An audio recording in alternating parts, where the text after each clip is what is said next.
আসসালামু আলাইকুম ভাই ও বোনেরা। আজকে একটা ছোট্ট কাজে বের হয়েছি, তো ভাবলাম যে যেতে যেতে ব্লগের মতো করে রাস্তার যে ভিডিওগুলো সেগুলো করি এবং একটা ইনফরমেশন নিয়ে আপনাদের সাথে কথা বলি। অলরেডি আমি এডুগাইড কনসালটেন্সি চ্যানেল এবং ফেসবুক পেজের মাধ্যম দিয়ে এডুকেশনাল ভিডিও বানানো শুরু করেছি, বিদেশে উচ্চশিক্ষা বিষয়ক এবং ক্যারিয়ার সেটেলমেন্ট বিষয়ক। তো আজকে আরেকটা গুরুত্বপূর্ণ টপিক নিয়ে কথা বলবো, সেটা হলো যে বিদেশে উচ্চশিক্ষার লাভটা কী, আর কেনই বা বিদেশে উচ্চশিক্ষা নিলে বা উচ্চশিক্ষায় আসলে আপনার ক্যারিয়ারে একটা বড় হেল্প হবে। তো এই বিষয়টা নিয়ে আজকে কথা বলার চেষ্টা করব। প্রথমত বাংলাদেশি পার্সপেক্টিভে যদি কথা বলি, তাহলে মূল বিষয় হচ্ছে যে বাংলাদেশের আসলে সেখানেও ইনকাম করা সম্ভব, তবে সবাই সেটা পারে না। সেখানে পুঁথিগত বিদ্যা দিয়েই আসলে সবাই নিজেকে জাহির করে, এই একটা বিষয়। এটা একটা প্রবলেমও বটে। রাস্তা আমাকে পার হতে হবে। Now I have to wait for a bit. So যে বিষয়টা নিয়ে কথা বলতেছিলাম সেটা হলো যে বাংলাদেশের যে পার্সপেক্টিভ, যে আপনি 22-23 বছর পর্যন্ত পড়াশোনা করে তারপরে চাকরির জন্য আলাদা পড়াশোনা, যেটা আপনার একাডেমিক যে পড়াশোনা, সে পড়াশোনার সাথে আসলে কোনো মিল নেই। যদি আপনি ইঞ্জিনিয়ারিং করেন, সেই ক্ষেত্রে ইঞ্জিনিয়ারিংয়ের জবগুলো সাধারণত পাওয়া যায় না। অন্যদিকে যদি আপনি মেডিকেল করেন, মেডিকেলের অবশ্য ক্যারিয়ার রয়েছে, তবে তারপরও সবাই বিশেষ ক্যাডার হওয়ার জন্যই আসলে বেশি চেষ্টা করে। তাছাড়া সমাজে প্রতিষ্ঠিত হওয়া যায় না, একটা বিষয়। তবে উন্নত দেশগুলোতে বিষয়টা হচ্ছে কি যে আপনার পড়াশোনার পাশাপাশি এখানে ক্যারিয়ার করার অনেক সুযোগ আছে। ফর এক্সাম্পল, আপনি জাস্ট যদি ফুড ডেলিভারিকে নিজের পেশা হিসাবে নেন, তারপরেও আপনি বাংলাদেশি টাকায় হয়তো 1.5 লাখ থেকে 2 লাখ টাকা আপনি ইনকাম করতে পারবেন অনায়াসে। এটা বিদেশে সম্ভব, কিন্তু বাংলাদেশে কিন্তু এটা পারবেন না, এটা অসম্ভব ব্যাপার। তো সেই ক্ষেত্রে আর যেহেতু আসলে আলটিমেটলি আমাদের একটা ভালো জীবনের জন্য কিন্তু টাকার দরকার রয়েছে। এখন বাংলাদেশের যে অবস্থা, যে চাকরি বাকরির জন্য প্রিপারেশান নিতে যেয়ে অনেকে 32 হয়ে যাচ্ছে, 30 পার হয়ে যাচ্ছে, টাইম হয়ে গেছে। তো এটা একটা বিষয়। তো অনেকেই জবের বাজারে নিজেকে ধরে রাখতে পারছে না বা কাঙ্ক্ষিত জব পাচ্ছে না, এবং জব পেলেও 30 বছর বয়সে যদি একজন জব পায়, তাহলে তার স্টার্টিং স্যালারিগুলো হয়তো 25 থেকে 30 হাজার টাকা মতো আর কি হবে। এটাই সাধারণত হয়। এটা একটা বিষয়। তাহলে সেই ক্ষেত্রে যদি 25-30 হাজার টাকা স্যালারি হয়, এটা দিয়ে আসলে একটা সংসার চালানো সম্ভব নয়, বা নিজের লাইফ একটা ভালো লাইফ আসলে করা সম্ভব নয়। আর শিক্ষিত যারা জেনারেশন, যারা বিশ্ববিদ্যালয়ে ডিগ্রি রয়েছে বা যারা ন্যূনতম অনার্স মাস্টার্স করেছে যে কোনো কলেজ বা ইউনিভার্সিটি থেকে, তারা তো চায় যে একটা ভালো ক্যারিয়ার সেটেলমেন্ট হোক এবং ভালোভাবে তার বাচ্চা কাচ্চা বা তার ফিউচার জেনারেশন বড় হোক। কিন্তু এই সংকীর্ণ একটা অর্থনৈতিক জোনের মধ্যে থেকে কিন্তু এটা কোনোভাবেই সম্ভব নয়।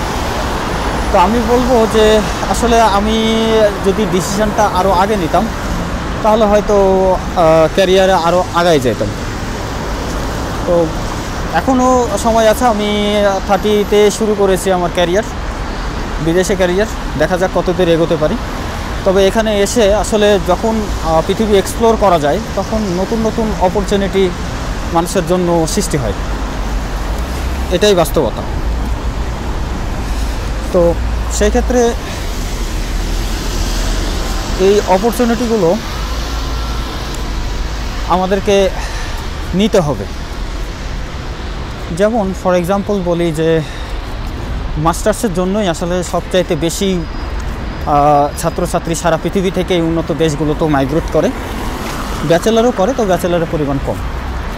আবার বিদেশে মাইগ্রেট করতে গেলে বা উচ্চশিক্ষা নিতে গেলে নিজের ক্যারিয়ার ডেভেলপমেন্টটা কীভাবে করা উচিত সেগুলো আমাদের স্কুল কলেজে এগুলো ন্যূনতম কোনো ধারণা নেই। ইভেন আমি ইউনিভার্সিটিতে পড়েছি, আমার ডিপার্টমেন্ট থেকে পসিবলি আমি নাম্বার 3 যে বিদেশে উচ্চশিক্ষায় আসছে। তাহলে ইংরেজিতে পড়েন আর আপনি যে সাবজেক্টে পড়েন, ইট ডাজেন্ট ম্যাটার, কারণ হচ্ছে এই সকল বিষয়গুলো নিয়ে কিন্তু মানুষের কোনো ধারণাই নেই, এ একটা ব্যাপার। আর যারাই বা যাচ্ছে তাদের বাবার টাকা পয়সার জোরে যাচ্ছে, অথবা হয়তো অতিরিক্ত সচেতন বা প্রিভিয়াস ইয়ারে হয়তো কেউ গেছে, এই সকল বিষয়গুলো কারণে অনেকের সুযোগ হয়। কিন্তু মুসলিম স্টুডেন্টদের মেধা থাকা সত্ত্বেও তারা প্রপার গাইডলাইন পায় না, এর কারণে আসলে বিদেশে উচ্চশিক্ষার ওই বিষয়টা তাদের কাছে একটু কঠিন হয়ে যায়। আর উচ্চশিক্ষা মানেই সমাজে প্রচলিত আছে যে টাকা আর টাকা, যে অনেক টাকা লাগবে তাছাড়া যাওয়া যাবে না। কথা সত্য, তবে আপনার কাছে কারেক্ট ইনফরমেশন থাকলে এবং নিজের ক্যারিয়ারটা যদি এডুকেশনাল ক্যারিয়ারটা যদি সঠিকভাবে গড়ে তোলা যায় তাহলে টাকা পয়সা লাগে না ভাই, এমনি ফ্রিতেও আসা যায়। আর যারা অতিরিক্ত চালাক তারা পড়াশোনার পাশাপাশি নিজের এক্সট্রা কারিকুলার অ্যাক্টিভিটি এবং ভাষাগত দক্ষতার উপরে নির্ভর করে হচ্ছে তাদের ক্যারিয়ারটা সেট আপ করে।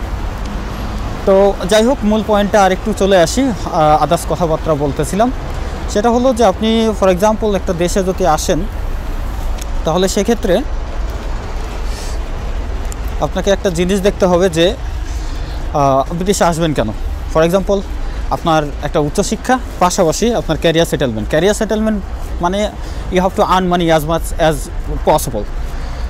তো সেক্ষেত্রে এখানে আপনি যে কোনো ধরনের কাজ করলেই, এবং যদি আপনি ইঞ্জিনিয়ারিং বা মেডিকেল করেন তাহলে তো ভাই কথাই নেই, এখানে অনেক ক্যারিয়ার রয়েছে। এবং করলে যদি এখানে একটা ডিগ্রি কমপ্লিট করা যায় একটা ভালো মাল্টিন্যাশনাল কোম্পানিতে, অথবা মেডিকেল করলে যদি এই পেশাতেও কেউ থাকে, তো দারুণ আয়ের সুযোগ রয়েছে, যেটা আসলে কল্পনাতীত, বাংলাদেশে এগুলো কল্পনা করা যাবে না। তাহলে সেই ক্ষেত্রে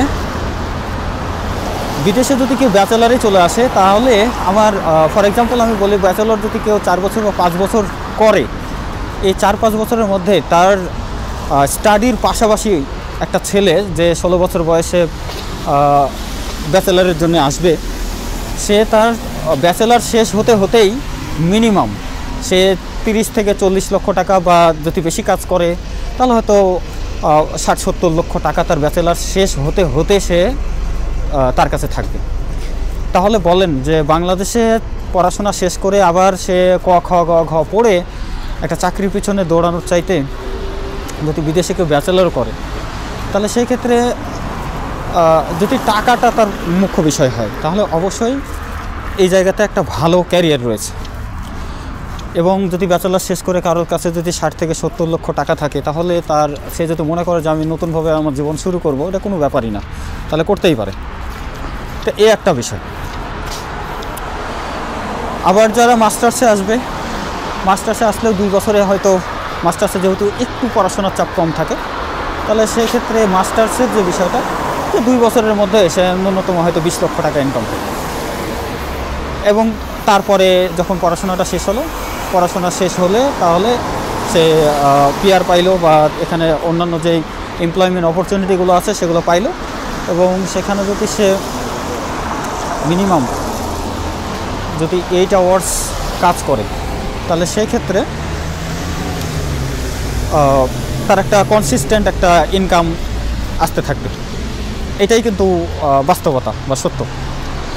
তাহলে মূল বিষয়টা হচ্ছে যে একটা শিক্ষার মাধ্যম দিয়ে, আর শিক্ষা যদি কেউ আসে, আসলে স্টুডেন্টদেরকে প্রত্যেকটা দেশেই কিন্তু রেসপেক্ট করা হয়, কারণ এরাই হচ্ছে ইন্টেলেকচুয়াল একটা জাতি। তাহলে স্টুডেন্টরা আসলে যদি কোনো কান্ট্রিতে যায়, they will be respected much, they will get some scopes for getting expected jobs. This sort of things will be really will be happen to them. It is true. তো সেই ক্ষেত্রে উচ্চশিক্ষাটা বিদেশে নিলে আসলে বেকারত্বের যে গ্লানি বাংলাদেশে রয়েছে সেটা কমে যাবে, আমি এটা বিশ্বাস করি। আমি অলরেডি এখানে 3 মাস আছি, এই 3 মাসে আমার সামগ্রিক ইনকাম প্রায় প্রায় 7 লক্ষ টাকার কাছাকাছি। সব কিছু বাদ দিয়েও আমি রাখতে পারছি, কিন্তু বাংলাদেশে থাকলে কিন্তু এটা অসম্ভব, এটা অসম্ভব। তো এখানে আসলে আপনি কাজ করবেন, কাজের মাধ্যম দিয়ে আপনি আপনার পয়সা নেবেন। এখানে কেউ কাউকে গোতা দেওয়ার সুযোগ নেই যে আপনি বেশি ইনকাম করতেছেন কেন বা কি, এই ধরনের কোনো ইস্যুই নাই এই জায়গাতে। আপনি কাজ করবেন, আপনার মতো করে চলবেন, এটাই হচ্ছে এখানকার বিষয়। তো যাই হোক, আমি চেষ্টা করলাম যে আসলে উচ্চশিক্ষা নিলে বেকারত্বের যে গ্লানিটা রয়েছে সেটা হয়তো বা ঘুচে যাবে। তো সাহস করা উচিত, এবং আপনার যতটুকু যোগ্যতা আছে যোগ্যতাটা যদি আপনি বিদেশে ইমপ্লিমেন্ট করেন, ইনশাল্লাহ একটা ভালো ফলাফল আসবে, এটাই এক্সপেক্টেড। তো বিদেশে উচ্চশিক্ষা কেন নেবেন, নিলে কি কি সুবিধা আছে আশা করি আপনারা বুঝতে পারছেন। তো যাই হোক, আমি একটা গ্রসারি শপে আসলাম, এখান থেকে কিছু কেনাকাটা করব আজকে। তো তারপরে আবার আমার বাসার দিকে চলে যেতে হবে। তো এই বলে আজকে শেষ করলাম। আর শহরটি আপনাদেরকে দেখানোর চেষ্টা করতেছি, হয়তো আপনাদের দেখতে ভালো লাগলো। যদিও আসলে আমি দিনের বেলা খুব একটা সময় পাই না, অনেক কাজে ব্যস্ত থাকতে হয়, নিজের রিসার্চের কিছু কাজ রয়েছে, এবং পাশাপাশি ইউনিভার্সিটিতে আমাকে ক্লাস নিতে হয় টিচিং অ্যাসিস্ট্যান্ট হিসেবে। আবার পাশাপাশি কিছু কোম্পানিতেও কাজ করি, তো সব মিলে আসলে সময় পাওয়া যায় না। তার জন্য এখানকার রাত 9টা-10টার দিকে আমি কিছুটা সময় পাই। আবার শরীর ক্লান্তও থাকে, এর কারণে আসলে সব কিছু হয়ে ওঠে না। তো আমি চেষ্টা করব এর ফাঁকে, মানে এর মধ্যে দিয়েও যে যেন কিছু ইনফরমেশান দিয়ে যাদের আসলে ইনফরমেশানগুলো দরকার বা কারো যদি হেল্প হয় তারা যাতে উপকৃত হয়।